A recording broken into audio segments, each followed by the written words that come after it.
Elden Ring goes against all conventions of open world game design, especially one that has been utilized for years, the Ubisoft formula. The Ubisoft design, where there's stuff all over the map everywhere, and you're notified of every aspect of your health, where to go, and what's on the map in your UI. Taking over towers and or camps to conquer and unify the entirety of your game world. Elden Ring says, screw all that, let's give you a big open world with tons of content, tons of things to do, and tons of places to explore. And better yet, you have to explore it on your own. You don't have stuff directing you to where you need to go, because where you go is your choice. Man, all the bosses and enemies, all the treasure, secret loot, caves, secret areas, new locations on the map, new techniques from Ashes of War, summons and swords, weapons, different animations for each weapon. Dude, this game is huge, and it's a staggering achievement of FromSoftware's track record and maybe even gaming history. Ubisoft's design is so different. With a boatload of stuff on the map, in their games, you can interact with the open world by renovating properties. You can also find hidden old World War II items, doing races, doing side activities, like game modes, kind of like how in Far Cry 3, you had this thing where you would go to a vehicle and it would trigger a side game, and it took you to a mini game to blow up the most amount of stuff, side quest activities, towers to take over, sometimes properties to renovate, maybe mini games and side quests. It's so different. It's always telling you where to go and putting it all over your map just so you know just how much is in the map.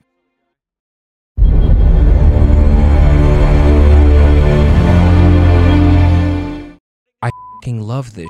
I love Ubisoft's design. It's so good. Elden Ring's design. Oh my goodness. I don't like it. Yes, it's amazing. There's a lot of stuff they did right. I'm not trying to thrash on legendary Elden Ring. I yield, FromSoftware fans, I yield. I get it, this is quite the game, but I don't like the open world design because I like it when it tells me where to go and shows me just how much is in the map. I like the towers. I want to take it over every single time because it's fun. I like the side quests because it's engaging and usually has aspects of the story and character not yet tackled that gets tackled. And it's got side games and even mini games that are fun to play and interesting to do. It's fun to just explore in an Ubisoft game because of that, because you can do these things at any time. This is just my perspective. I'm not dogging on anyone who might feel differently. Despite this, let's dig into some key differences of their design. Elden Ring's design is more free. It doesn't hold your hand. It expects you to go out of your way to figure it out on your own, and it's not too hard to figure out where to go. You just have to pay attention. The world is so vast and beautiful. Every aspect of the environment is a staggering video game achievement.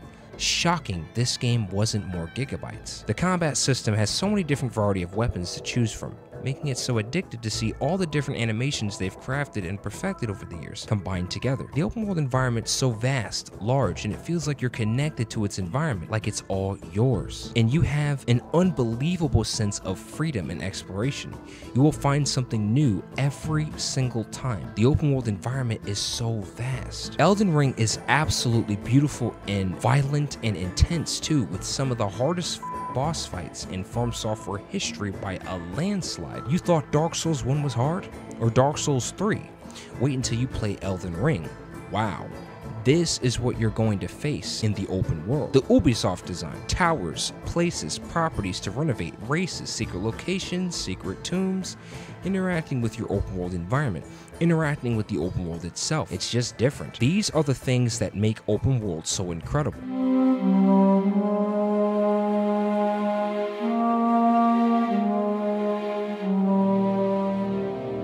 Fluctuating the open world environment with things to do that you actually want to do. It doesn't always have to point you in the direction of where to go. The world should already have places to go. YouTube artist Exile stated that in order for an open world to feel alive, it has to feel like it lives on even when you leave. In Red Dead Redemption 2, the open world feels alive. It feels like it lives even when you leave. It feels like it goes on after you've put down the controller. This is a true open world.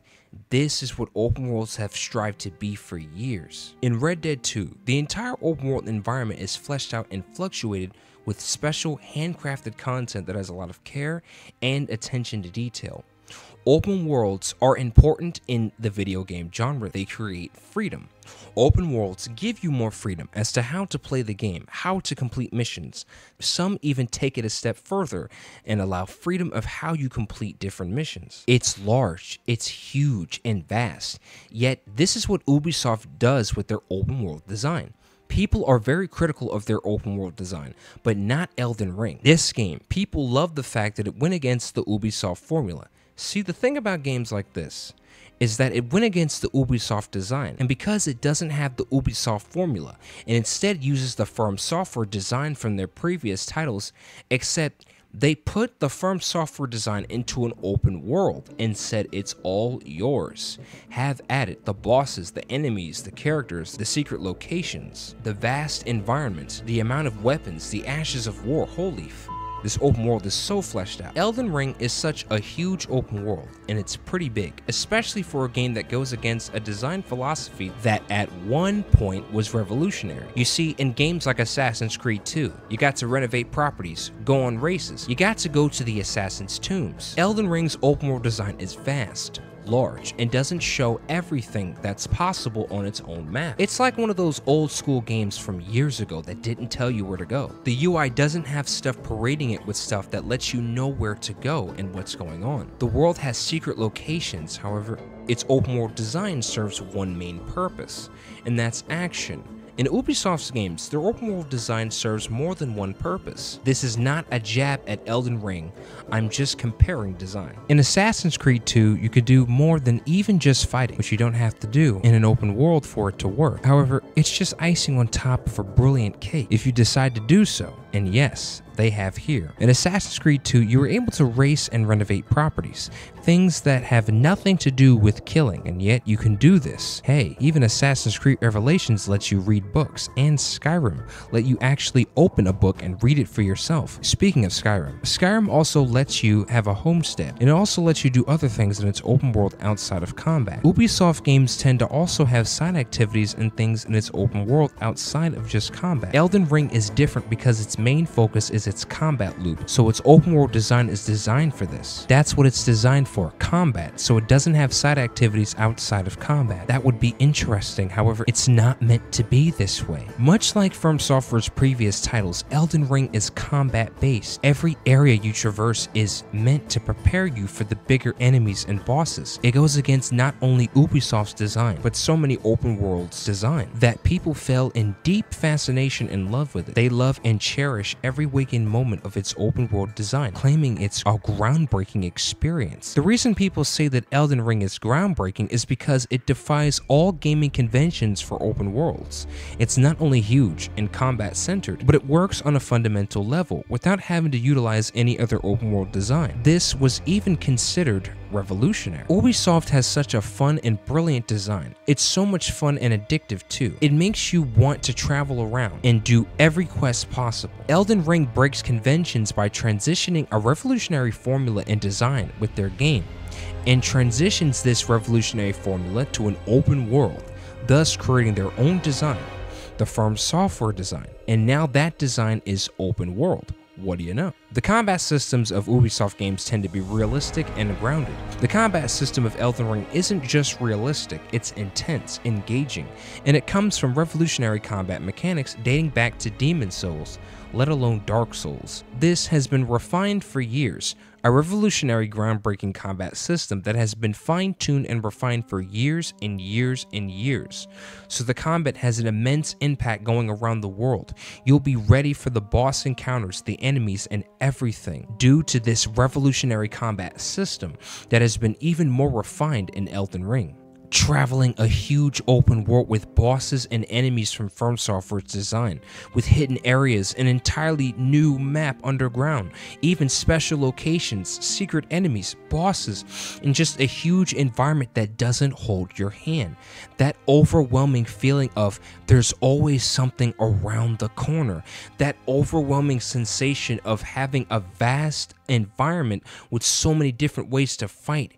You could use dual wield, or you could use two-handed weapons like this is Berserk. It's all up to you. Ubisoft games have stealth. Yes, you've heard me bring up stealth. Well, it's an innovative feature. You see, Ubisoft games allow you to complete side quests and activities in different ways. Let's look at Watch Dogs 2. Standard stuff, right? Right? Wrong! Look at all the different ways you can tackle this one singular mission. This is what I'm talking about, open world design, with so much flavor and depth. I love completing things with a variety of different tools and utensils, and in Watch Dogs 2, that is precisely what happens.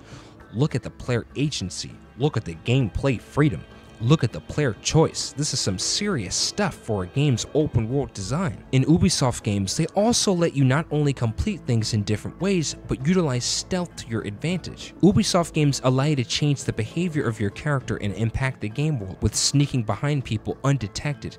Not only this, but in games like Assassin's Creed, they allow for something called social stealth. What is social stealth? Social stealth is a gameplay mechanic in Assassin's Creed that allows you to hide in plain sight, meaning your character will be stealthy by using his or her environment and or people to hide. You have to be smart to hide. You have to use your environment to hide. You have to blend in with the crowd. Imagine doing this in a vast, huge open world city or environment. This is the level of immersion the Ubisoft open world design can give you.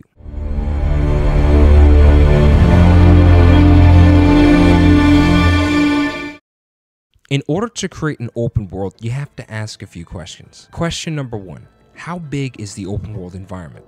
Question number 2, what will you put into the environment? In other words, what will you do with that size? Question number 3, how can we fluctuate the open world environment so it feels alive? Question number 4, and what's more important, size or what you put into it? A big open world won't matter if you don't fluctuate the content. The open world environment has to be fluctuated with things to do that are amazing and or fun to actually do. Or it's a whole lot of size over substance. How big an open world should be depends on what kind of open world it is. If it's an open world that takes place in the 12th century, you might want to make the city big but not too large so we have enough time to soak in the environment. So just a small city should do, but what we put in the environment is what really makes or breaks the open world design. What to do with all that size? Well, let's do side quest. Have player choices that can impact the story or world. Let people complete missions in different ways. All kinds of stuff. Different areas. Places with different colors and environments with different people in each area and place. This is how you flesh out an open world environment so it's alive and the player has things to do that are fun and interesting. As for importance of size, I'd rather an open world small yet effective like Fallout New Vegas. The game's open world is not as big as you think, but every choice you make has an impact on its world and characters. Everything you do has choice. How to complete all quests, all missions, all assignments, even random encounters are all up to you. Any weapon, any way, anyhow. Stealth, demolition, all-out infantry, sniping, you name it, it's up to you. Bad choices or good. Changing the foundation of the story around you and its world and environment. There's so much player agency and choice in Fallout New Vegas that it doesn't matter if the map is small. There's so much in its open world that it doesn't even matter. Elden Ring's open world design is not the same as many developers and people, including Ubisoft. They don't hold your hand. They don't tell you where to go. There's always something around the corner. There's so many different ways to fight. The weapons, the ashes of war, the summons, the spells, the armor sets. Man, this game has so many different ways to utilize the combat in the open world design. There's so many different boss encounters and secret lore hidden throughout the world and secret locations connected to an entirely large and vast environment. You don't always know what's around the corner and they're not gonna tell you. While Ubisoft likes to incorporate other aspects of the open world design outside of combat, allowing for races, hidden tombs, for parkour and renovation of properties as well. This is utilizing the open world for things outside of combat. See the difference? Elden Ring utilizes its open world to serve the combat loop. Ubisoft games utilize the open world for things outside the combat loop. It's interesting how different developers have a completely different philosophy of game design or open world design. Elden Ring's open world design is widely considered to be revolutionary. One of the main reasons is that it goes against every design seen in the modern open world, including Ubisoft's design. Ubisoft's formula, it goes against this and says no. We want to do our own design philosophy and transition it to a huge, vast open world. All the combat you want, all the gear you want, all the scope and scale you need, and all the beauty and combat fierceness in the world. Open worlds are special because they allow a level of freedom you wouldn't see in other genres. Elden Ring defies so many things that you would normally experience out of the modern open world, leading people to believe it's groundbreaking. Never before has the Dark Souls revolutionary combat mechanics ever been put to an open environment, and the environment being this huge, vast, and beautiful place with an unbelievable amount of content, enemies, bosses, gear, ashes of war, summons, spells. I mean, wow, this is a vast environment, and it serves one main purpose: action. You must fight, much like Dark Souls, and much like the previous FromSoftware titles, everything it does is to serve its combat system. However, the open world itself is so large, beautiful, and expansive that it leads to a profound connection of its open world design, making you care about its environment without having to tell you everything at once, or without having to be in your face about it. It's all indirect, a lot like when you first played Dark Souls, except now it's in a vast open world, and that connection you start from with the environment was an indirect connection that came naturally over time, thanks to FromSoftware's design. Ubisoft allows for so much player agency in their games, from stealth to demolition to infantry to sniping. It allows for this level of player agency to hacking, and all the amazing tricks you can do with that in games like Watch Dogs 2, or stealth from games like Assassin's Creed, hiding in plain sight, hiding in a crowd, keeping yourself from being seen before taking on your assassination target. Stealth, demolition, and sniping adds layers to how you complete assignments in game. It adds gameplay choice. It adds player freedom. When you experience this level of freedom, then go into a tower and realize you can complete it in any way you see fit, you realize that the only thing determining how you play this game is now you. Ubisoft's design excels in giving players different choices in its open world gameplay. This makes their open world work extremely well. These are the design philosophies of open worlds. Open worlds are not always easy to make. There's a thought process that goes into large projects like this. It can be big, but does it have meaningful content in the vast space? So space isn't always everything. Size isn't always the answer. Sometimes it's what you put into the environment that counts. Some have even gone the route of procedural generation into great effect, while others face heavy criticism. However, that's another story for another time. Open worlds give you gameplay freedom, player agency, in a way no other genre can, making the worlds feel alive and breathe, making people feel like they're traveling in a universe of their own. It's incredible, and it's an experience that will be had time and time again as more open worlds show up and we dissect and experience them. Open worlds like Elden Ring might have had a huge effect on how people view modern open worlds for succeeding and going against the norms and design philosophies of other companies to great effect. While Ubisoft allows for things outside of its own combat mechanics to create different activities to fluctuate its open world environment. Remember, size isn't everything. It can be big, but what is fluctuating its open world environment? Looks like size isn't always everything. Sometimes we need substance and meaningful content over size. Thank you for watching. Stick around for some more. I have more projects in the works. Be on the lookout, and I'll see you in the next one.